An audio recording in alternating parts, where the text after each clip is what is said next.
Hi everyone. Thank you so much for coming to this college webinar. Ryan, Troy, and I are really excited to give you guys all of the information that we wish we knew when we were applying to college.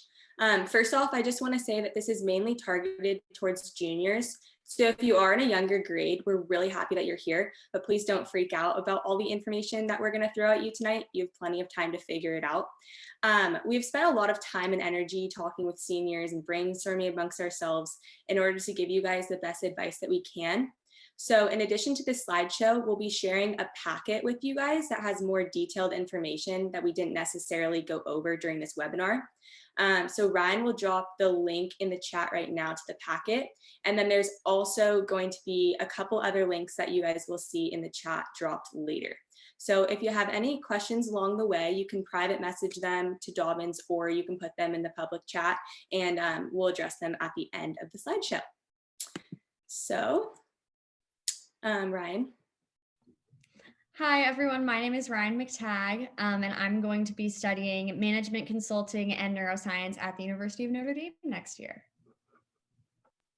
Hello, my name is Troy Sabota. I'm going to be studying math and physics at UC Berkeley next year. And again, I'm Ashley Zeifer, and I'll be studying psychology at UC Irvine next year. So here's a little slide sharing, all of our contact information, just in case you guys have any questions or need to contact us with, any other things that you come up with in the future that maybe you don't think of while you're in this presentation. We're here for really anything you guys need, and we'll also be sharing this slide at the end of the presentation if you need to, write our numbers down or anything like that again. So like I kind of said earlier, our main purpose for creating this webinar is just to give the whole rundown on the college application process and recount on things that we wish we knew when we were applying. Ryan also created an incredible packet to go along with these slides that you should definitely check out in the chat. So basically our main piece of advice that outlines this whole webinar is that you need to start early in order to make this process less stressful. We've included a timeline at the end of this webinar, so stay tuned for that. Don't worry, it's also in the packet.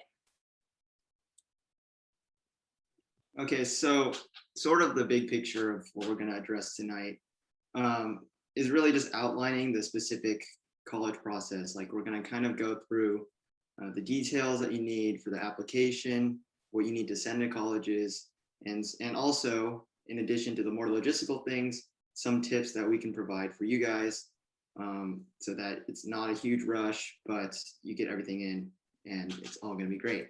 And as we mentioned, our contact info will be there for if you need any more questions and stuff like that. So I'm going to start off with kind of our first section of the slideshow, the different ways to apply to college. So the main one that I'm sure most of you have heard of, no matter what grade you're in, is the common application. That's where you're probably going to find most of your schools, and also some international schools. So domestic and international schools will be on the common application. You can also apply with the coalition application, the Cal State application, the UC application, and then the UCAS, which is a lot of schools in the UK. So that might be Oxford, Cambridge, London School of Economics. Those are kind of the big names, but most other schools in the UK will also be on that UCAS application. So addition to all of those main overarching applications, there's also some schools that have their own application systems. So like Ryan said earlier, there's also some international schools that have their own applications. Same with Georgetown, Alabama, MIT, etc. So just make sure that if you are wanting to apply to colleges, you need to make sure that you need to figure out where you can actually apply. So Georgetown, Alabama, and MIT. Also, this is just a slide. We had a presentation from David Pritchard a little while ago that Haley Webb orientated, and basically it's David Pritchard's story on how he decided to go to community college and how that was the best fit for him academically and financially. So most people don't really consider it under like the normal application process, but you should definitely start thinking about other options other than four-year universities, because they are getting increasingly competitive, and sometimes it's just the best option not to go. So if you do choose to go to a community college, there isn't much of an application process. You just kind of fill out some forms and sign up. So it's a really great and underrated option. So in the packet and also on the slideshow, there's links to David's website and the Zoom that we put on a little bit earlier this year.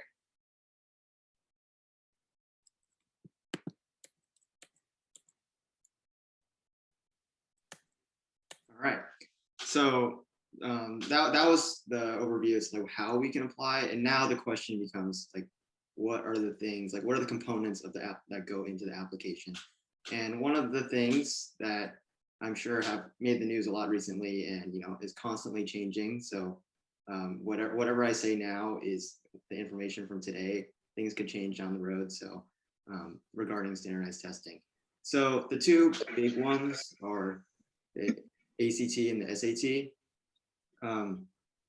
And I'm not going to read the whole details on the slide, and you can take a look at that. But the best thing to do to figure out which one you want to take is to take a practice test. It doesn't have to be like an official one. Just download a PDF online and just take a practice test. That will let you know which one you like better.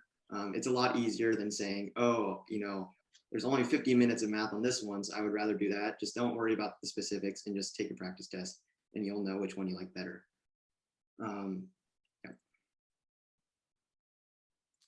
So basically what we're going to say is, with all of the tests, blind tests, optional tests required, it gets a little bit confusing, and schools keep changing their requirements due to like COVID restrictions and all that kind of stuff. So Ryan, Troy, and I, and a bunch of other seniors got together and we were like, okay, what do we think about standardized testing? And we've kind of decided that we think that if you can take the test, you should take the test. There's a couple of main reasons for this. A lot of scores at CDM are able to help with merit-based aid and placement into classes. Every school has different testing policies, like I said earlier, so you need to have the option, or you want to have the option, to submit. If you get to a school that automatically or randomly changes their policy and you don't have a score to submit and you really want to go to that school and they're requiring it, then we run into an issue. So the more information you can provide in your application, the better. So unless you're applying to only test blind schools that you know are for sure test blind, you should definitely try to take it. Ryan will talk to you guys about some test tutors. Yes, so another thing to know about taking standardized tests is, for any sophomores on here, there's a new program at CDM called Trident Test Tutors, which matches current juniors this year that have already been successful on the ACT or SAT with sophomores that want, free tutoring on these standardized tests, which may make a real difference in your college application, or even, like Ashley said, merit-based aid or placement into classes once you've already been accepted. So you should definitely check out that program. I can drop a link in the chat also to the application for if you're a sophomore that would want to be tutored. So I'll drop that in the chat right now, but that's definitely an opportunity that you guys, specific to CDM, an opportunity that you guys have there for you. So just wanted to note that. All right. So after you take these tests, and you also have AP scores and all these extra tests you have, College Board or whatever, there's a part where you have to send them to colleges. And of course, it tends to be confusing because some colleges want different things. So for example, the UCs allow you to self-report the scores. So you can just type it in and then they will confirm it later on. When other schools want you to send the scores officially through the College Board and pay some money or whatever. So because it's different, the best thing for you to do is, and this will also go for the rest of the presentation, is to make a spreadsheet that has all the, like each of the colleges you're applying to and the requirements they need. Like, do you need to send AP scores to them and all of that stuff? So Ryann will talk a little more about that, because she did a fantastic job with the spreadsheet, and go over how to fill this out to make sure that you get the right information to the schools that need it. Because if they don't have the information, then they won't accept you. So that's a pretty big deal. And Ryann will talk more about that. Yeah, so I'll drop the link in the chat right now. I'll actually do that in a second. But on the slides right now, you can see screenshots of the, I guess like the college organization template, you could call it, based off of one I used when I was applying to colleges this year. So, you can read more in advance. And again, I'll drop a link to the template in the chat in just a moment. But you can see there's a lot of different information on there, to keep track of personal stuff. So, the location and how you like the school and the feel for it, and also practical information like, okay, what is the acceptance rate? How can I think practically about this? And then the slide that Ashley is showing right now has all of the essay prompts on it. So a space where you can, say, okay, I'm applying to this school under this major, and I need to complete, those 3 essay prompts by this certain date. And I also, you'll see in the notes if you open the template, but the green is for you've completed that, the yellow is that you are working on that essay, and then the white is just you haven't gotten to that one yet. So I will drop the link in the chat, and I definitely recommend using an organizer, because like Troy said, you have to make sure you check every box for every school, because everyone is different. I would just like to add to that, like I did my own spreadsheet as well, and it looks a lot different from Ryan's and probably the template. So it's really up to you how you want to structure it, but I highly recommend, like I cannot recommend it enough, to make a spreadsheet or some way. And maybe if you like it by hand, you can write it out either, but just some way that you have it all out there, like sort of all at once, and then you can check off boxes and make sure you did everything you need to do. So anyways, Yeah. now Sorry, we I talk also about, can I add one more thing, Troy? yeah, go ahead. Just that if you do end up using the template, you'll have to make a copy of it. And with that copy, you can also change anything that you want, add columns, remove columns, that sort of thing. Yeah, it'll provide a lot of good ideas also for what things you need to look at anyways. Yeah. Okay, so the last piece of official documentation that you need to send to colleges, other than test scores, is your grades. I think after working, your way up to this point, it's probably a good idea to make sure that your colleges do see the grades that you have been working on throughout all high school. So the standard way to do it for the CDM grades is this program called Scribbles. You don't need to worry about that, but it might be good to know the name when you need to do it. And that will just allow you to send your transcript from high school with your high school grades to the colleges that need it. I know a lot of you guys take college classes, and you probably want your colleges that you're applying to see these transcripts as well. So there are 2 ways to do this. One, you can send the transcripts separately, which is a pretty easy process. You just you just go to the website of your community college or UCI, and you send transcripts separately there. Or you can you can take the college courses that you took and put them on your high school transcript. So this is kind of a lot, and I'm not giving it full justice here as to like the different ways you can go about it. But in general, if you did take college classes, I recommend talking to your counselor to see if you need it on your high school transcript, and to see how you can get these to your colleges. But I know you want the colleges that you're applying to see the college courses that you took, and this is not something that is going to be brought up on any like application or whatever. It's something you just have to remember. So it's good to just know this now, and if you have any more questions, you should talk to your counselor or talk to one of us who has more insight on that. Okay, so our next piece of advice, it has to do with financial aid, and financial aid is very different for everyone. It's based on an individual basis. So the main financial aid you'll apply to is called FAFSA. FAFSA, I don't know how to pronounce it, and it stands for Free Application for Federal Aid, Student Aid, and it's not based on merit. So it's based off your socioeconomic income. So it's the official form for students that they can use to apply for financial aid from the government, not from the institutions themselves. So its primary focus is to determine how much financial aid a student qualifies for. Again, it's not based on merit. It's not from the actual institution, it's from the government. So scholarship opportunities, counselors send out a lot of info about scholarship opportunities your senior year. Like we're currently getting them from Miss Nyhol every single day. So I really commend you guys to utilize them because not less people than you think will.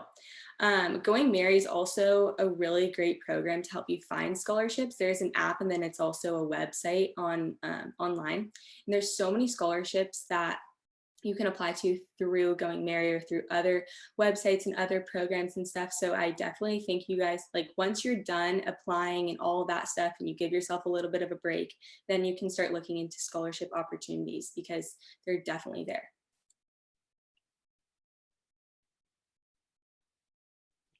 Okay, so now that we went over, some of the more basics, like just how do you apply and the things that some of the things you need. Well, we're going to go over the different types of schools you can apply to and sort of figuring out what to add to your list and what to look out for when adding to your college list. So the first type, so we're going to go over the different types of schools. The first type of school is the in-state public school. So this is the California public school systems, which are the California State University or CSU, and then the University of California or the UC. So these schools are very affordable or relative to private schools because we live in California. And I believe Ryan will go a little into the details with tuition there.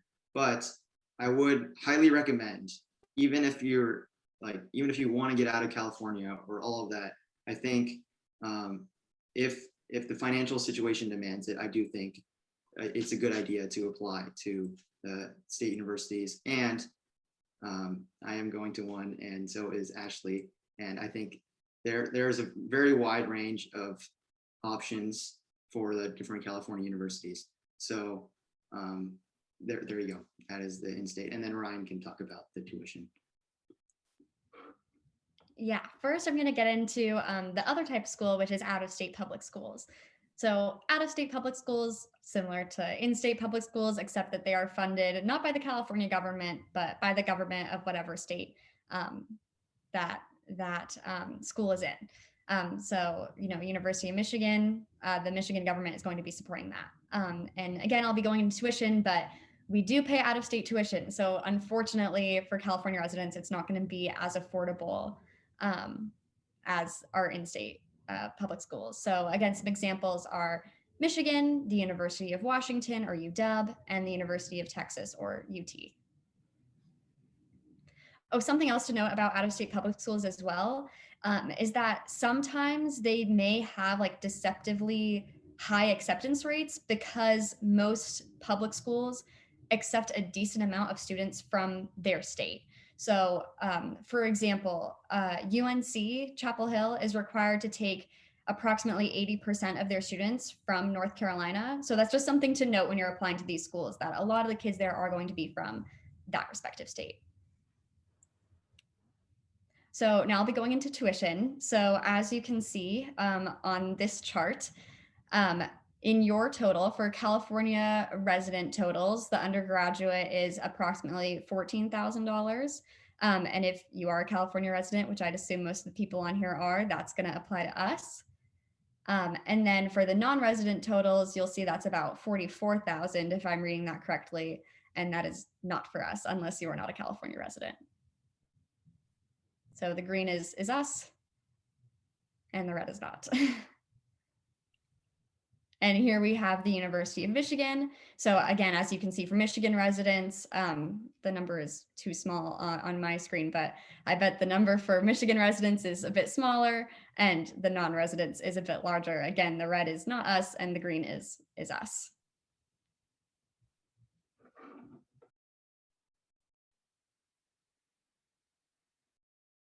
Okay, so those are the public schools, which are funded by the respective state governments. So we have California and then the non-California ones. And lastly, we have the private schools, which it doesn't really matter too much if it's in California or not. These are more expensive than the California, like compared to the UCs and Cal States, because they are not funded by the government. And so some of the examples here are, LMU or Notre Dame or Tulane, Stanford. All of these are private schools, and they tend to give out a little bit more aid. So that's something to look out for. Actually, there's a lot of schools that give out huge merit scholarships, and if that's something you really want to look into, I highly recommend you do research on that. But that's private. So after going through all of that for applying, now we'll talk about more so like commitment and things like that. So one of the different, I guess, ways of applying in a way, not application necessarily, but when you're going to be applying in different, different sectors of applying, I guess, would be, ED, REA, EA, RD, and rolling. So first, I'm going to talk about early decision, or ED. Something to know about early decision is that it is binding. So if you apply to a school ED, early decision, and you are accepted, you are committed to going to that school. You're not going to be applying to any other schools. And if you already have, you're going to withdraw those applications. But you're going to that school that you applied early decision to. You can only apply to one school early decision because it is binding. You can't apply to multiple schools and say, oh, I'm going to go to both and commit to both. That's not possible. And then early decision is usually due early. So it's usually due in November, and then you're going to hear back usually around December. It's also usually a very competitive applicant pool because a lot of people want to get selected by these schools early and have the process over with. Another thing to know is that there's also a thing called ED2 at some schools. They'll actually call it ED1 and ED2. ED1 will have that November, December timeframe, whereas ED2 will usually be due in January, and then you'll hear back. It varies for every school, but sometimes you'll hear back the next month, and sometimes you will hear back with all the other regular decision applicants. I'm also talking about REA. So REA is restrictive early action. So again, like early decision, you're going to apply around November. And again, like early decision, you can only apply to one school in restrictive early action. So the difference between REA and ED, which I honestly did not understand for a really long time, is that REA is non-binding. So you do not have to commit to that school. You do not have to be all in, I'm going to go to that school to apply REA. It is true, though, that not a lot of schools do REA. So again, if it's okay if you haven't heard of this yet, but it's a good thing to note. So some schools that do have REA are Georgetown, Stanford, Harvard, Princeton, Yale, and Notre Dame. Another thing to note is that sometimes the rules with REA are different. So usually you can't do ED to one school and REA at another. Some schools are weird with if you can apply early action and REA to that school. But again, it's something to look out for and maybe put in your organization template or Google Sheets. Yeah, so definitely stay organized. Every school has different things that they are allowed to do and that they're not allowing to do. So definitely do your research and figure that out ahead of time so you're not stressed when you're missing deadlines or that type of thing. So I'm going to be talking about early action. This is also non-binding. So students receive early response if their application is submitted by a certain date, but you do not have to commit to the college until the normal reply date of May 1st. I know this year there's some like May 3rders out there, just because decisions were released so late because so many people applied to these schools. But typically the date is May 1st. You're pretty much required to commit to a school by May 1st in normal years. So a reason to not apply EA and just apply RD, a lot of people are like, oh, you need to get your application early, it's smaller applicant pool, all that kind of stuff. But there's also a lot of people that choose to apply RD because of various reasons, like their grades are going to be better, or they're going to have an ACT score by the time RD is by the time they're submitting regular decision. So, or if you have a season that's about to end or begin, or you think you're going to get an award or anything like that, that you would actually have more to put into your application, then apply RD. That's why regular decision is a thing. But if you are able to submit EA, I recommend submitting EA. If you have nothing else in your application that you want to put in, it's usually a slightly more competitive pool because those students are prioritizing applying to this school over the other school, that maybe they're applying to LMU EA, but then their application isn't due for Stanford until like later or whatever. So you are the first pool of students that the schools look at. But again, if RD is better for you than EA, then you should totally do RD. There's no like reason that you have to do EA. So RD is regular decision. It's the normal way to apply, not ED, not REA, not EA. RD, regular decision. It's a much larger pool of applicants, but obviously they have spots for that amount of applicants.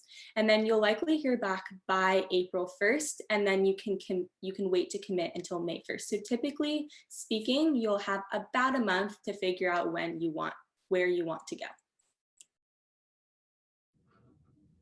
There's also rolling admission, or usually referred to as rolling. So instead of, the admissions officers waiting until a finite deadline to start reading those applications, they are going to read the applications and evaluate the applicants as they're turned in. So the sooner you apply to a school with rolling admission, typically the more helpful, because they haven't seen as many people yet.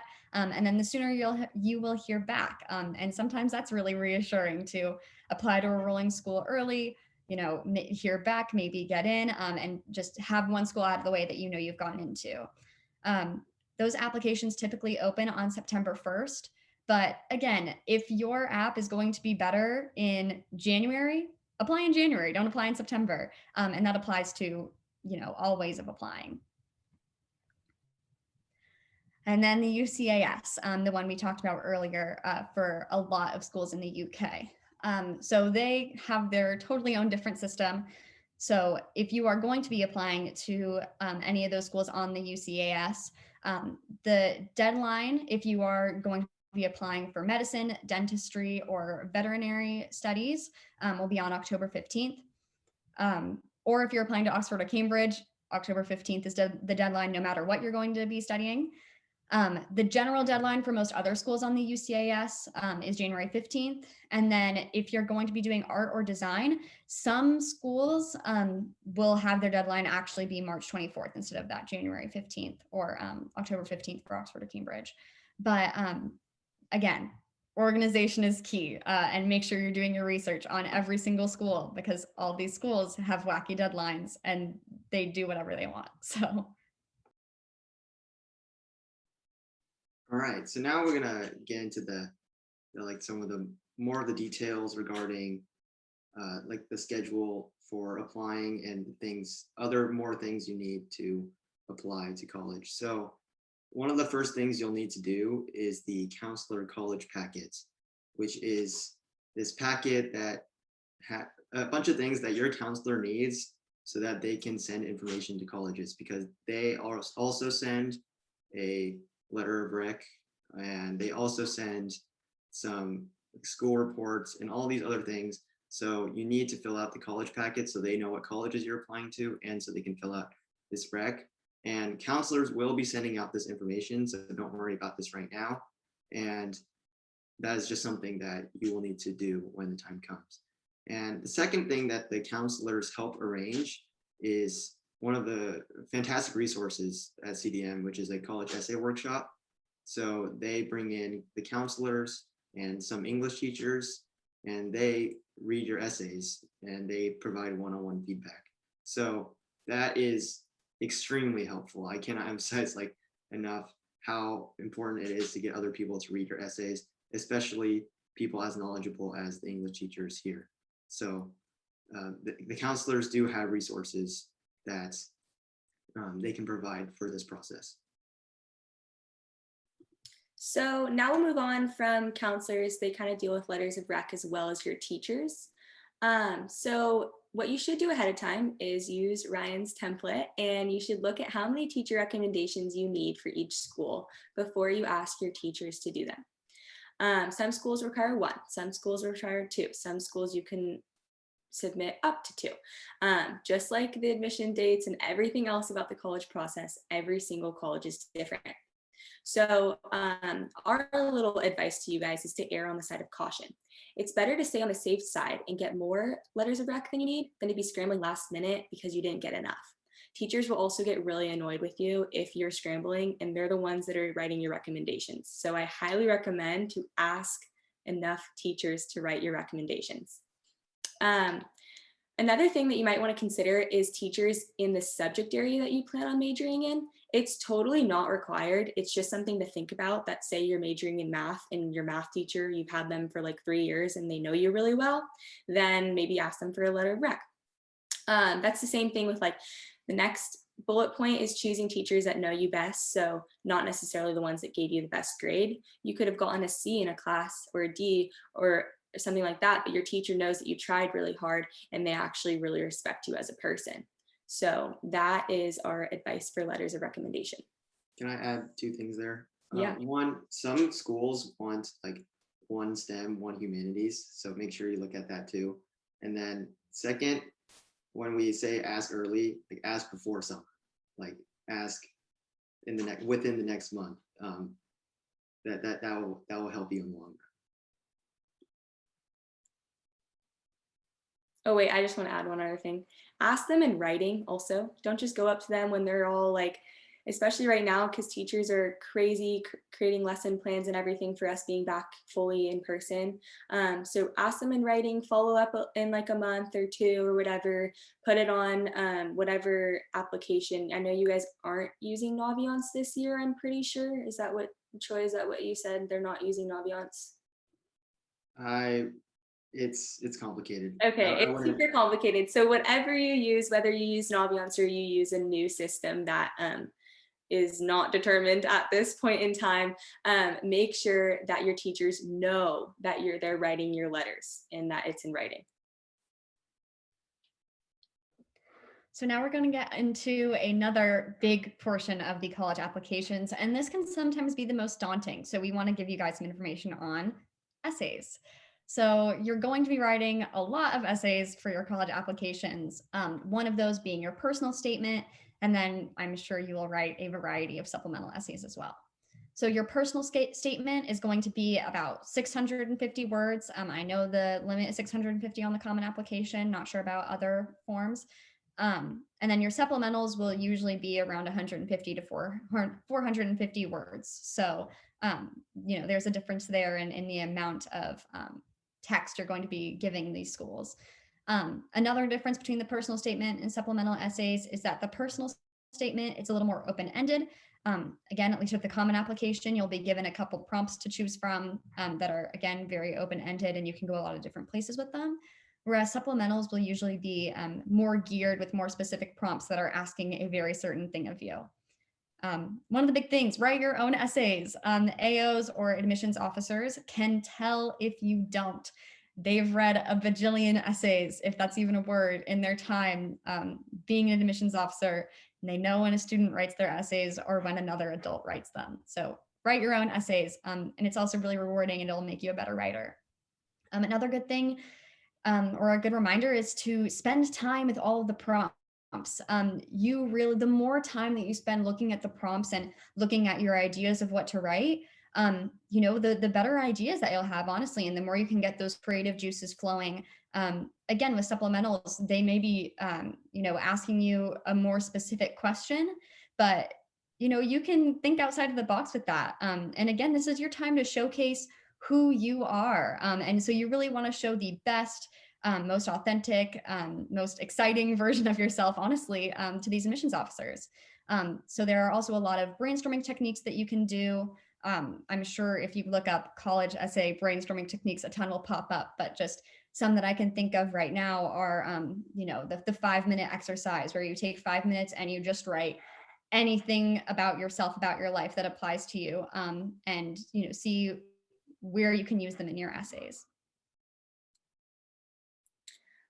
So this is kind of just talking about the personal statement. I'm not going to go through all of the bullet points because it's getting a little bit long, but basically just avoid cliche topics like sports injuries, divorces, talking about someone you admire, a trip you went on to volunteer somewhere, etc.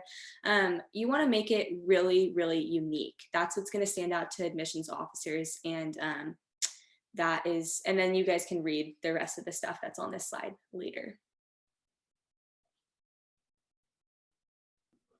So we're going to talk a little bit more about supplemental essays.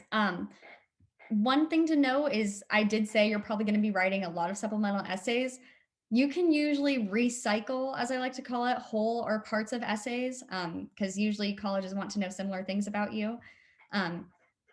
One of the big things to know is to keep the admissions officer's perspective in mind. They don't know who you are totally. All they know is what you give them. And they also want to be excited. Again, they're reading for like 8 hours a day sometimes, and even more. So you want to like excite them. You want to, have a hook that draws them in, or use exciting language, and really try to show with your words how enthusiastic you are about that school. Because that should be able to get across to them, because you want to, again, excite them with your writing. There is a smaller word count, like I said earlier, with supplemental essays, but you should try to avoid being super choppy with your sentences. So doing, I want to do this, and I want to do this at this school. Try to really hone in on one thing, so that every single word can be meaningful and you're not kind of all over the place. Because again, AOs want to really know who you are and what you really want to get out of the school. What's your priority? And like I said earlier, this is their opportunity to show more about you, show who you are. But also don't repeat what's already on your application. If they know you're in certain organizations, you don't have to list out all of your organizations. Obviously, if it's something really important to you and it's asking you about that, definitely talk about it. But there's no need to like make a whole list again of all of your extracurriculars. They really want to dive deep with your writing. One more last thing to note is that your supplementals don't have to be written in the exact same style as your personal statement. They do, some schools at least do want to see a variety in your writing, and see that you can write in different styles. Maybe your personal statement is more of a narrative and a little more serious, but your supplementals are a little more fun, and you have a little bit more fun and creativity with your writing, and that's totally okay. This is all up to you. Everyone's personal statement and supplemental essays are going to be different.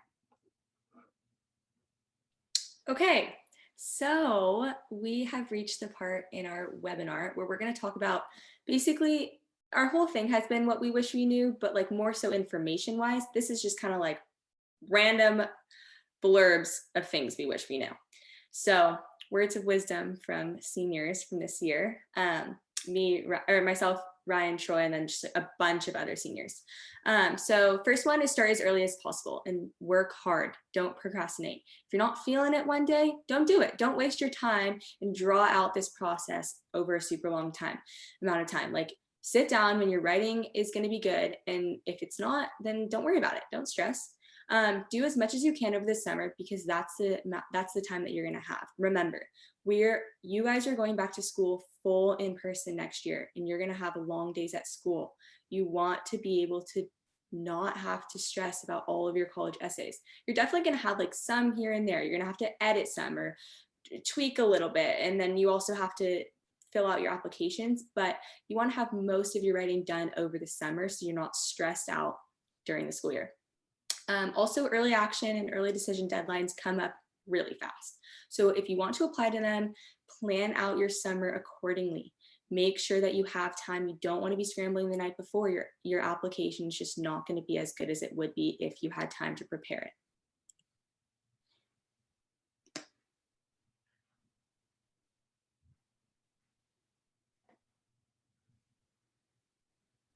Okay, sorry, I thought the slides were in a different order. Okay, hello. So you don't have to apply early action or early decision. So I only applied to one early action, and I think I'm doing okay. So it's okay, as we talked about with, if you think your application is going to be better, then wait. Or if you don't have time in that October period, wait. It's all good. But if you can, then I would recommend it as well. So we also talked about this, write your own essays. And I would also mention that you don't need a private counselor to work through your essays millions of times. Honestly, I think the better thing is to have more than one person read it. So write your own essays, get as many people as possible to read it, and you'll be in good shape. Our next piece of advice is to research what you want in a school.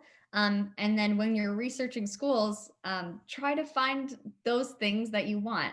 Really make sure that you know the culture of every school that you're applying to, and know that you are in for that culture, and that's the kind of school that you want to go to.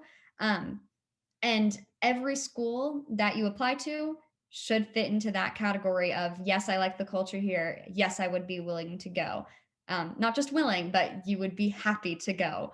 You want to make sure that all of your options are good options for you, and that, if you don't get into certain schools, you're not going to be, oh my gosh, I have to go to this school. You should be happy. Another thing is that it is okay, absolutely okay, not to have a dream school. And if you do have a dream school, that's fine, but make sure that you also really like your other options, and don't necessarily double down or put all your eggs in one basket. Definitely like a good range of schools and ones that you'll all be applying to. Okay, so kind of going off that, how do you figure out if the college is something you want to go to? You got to research. So there are so many tools online, and YouTube videos and info sessions, webinars, and they might even come to campus in person if that exists next year. So there are just so many resources. Use all of them. And different people want to go to college for different things.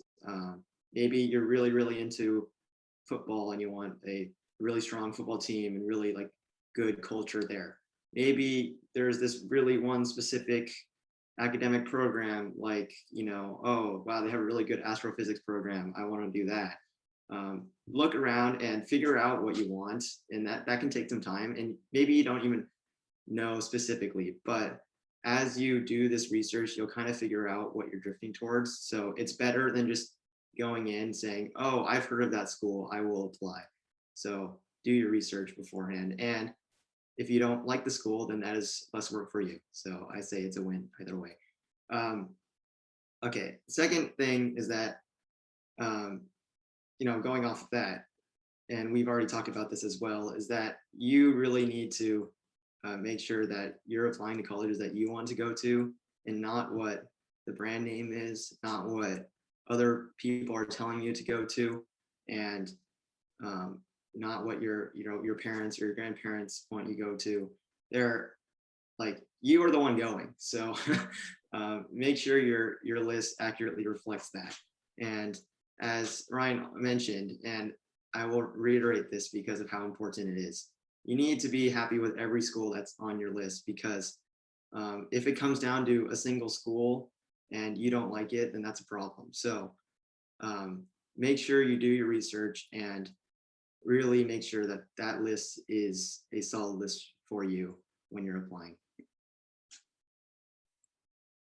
So the next thing we're going to touch on is the competitiveness that schools are having nowadays. You guys have probably followed the admissions processes from this year, and I I mean, everyone thinks that schools had a lot more applications just because of the test optional or test blind situations, especially with like the California schools, because the Cal States and the UCs were test blind. So that means that you were not allowed to submit, not like you had the option to. They might look at it, they might, like, you were not allowed to, which meant that so many more people were like, oh, hey, I'll just apply. Like, there's like $70 to apply, like no sweat, like I got this, like I'll just apply and wing it, and if I get in, then amazing.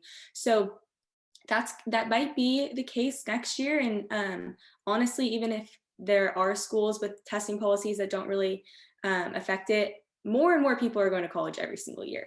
It's becoming more of a societal norm. So you have to be realistic when setting up your reaches, targets, and safeties. Anything below a 40 to 50% acceptance rate is probably not a safety. Also, safeties are not bad schools. If you are applying to a bunch of safeties that you would not want to go to, those are not the right safeties to be applying to, because the chances are you might be attending your safety school.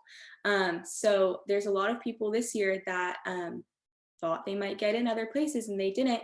And now they have their safeties and they don't want to go to any of them. And like they have like 7 safeties, but they're like, I don't want to go to any of these, which is a huge issue, especially this year. Like, please find safety schools that you would want to go to, because you might actually end up going there. Another piece of advice from seniors and my peers is to continuously check your portals to make sure that everything is in, whether they're teacher recs, counselor recommendations, transcripts, whatever it may be. And juniors, you'll see this very shortly when you log into your college portals, but there'll usually be a checklist, and there will be an X or there will be a check if the required materials are in the school is confirming or not confirming that they've received them. Check that all the time. It could make or break you. If you don't check your portal and the whole time there has been an X next to your transcript, that's going to be a problem, and they may not even look at your application. So check that a lot. There were definitely situations this year where that occurred. Another piece of advice: if you have older siblings, yes, they've been through the process. Yes, they may be in college or may already have graduated from college, and I'm sure they have great advice. But don't let them, directly influence where you do or do not apply, or where you think is a good school or where you don't think is a good school, and all that. Again, it's okay to let them, give your advice. Oh, my friend went here and they liked it, or oh, I could see you at this school, for sure. But don't let that kind of be the final voice of reason, and just agree with everything that they say necessarily. You are your own person. You are not your sibling. You are not your parent. You're not your grandparent, kind of what Troy said. You are going to school. It is like you need to find your fit and where you want to go and what school is going to be the best for you and you only. Yes, I think that's honestly our biggest point. Okay, so we are reaching the final couple slides. This is the timeline. So we are here. So right now, no matter what grade you're in, you should probably just start researching some colleges and figure out what you do or don't want in a school, whether you want a football school, or you want a school that doesn't have football, or you want a school that's in Boston, or you want to stay in California, or that kind of stuff. Just like general broadness. No need to stress about like specific schools. I mean, it depends on what grade you're in right now, but definitely start researching. In May/June, so we're almost in May, you need to start asking and thinking about who you want to ask for recommendations. Your counselor will already do that. They'll take care of that. But your teachers, you are in charge of asking.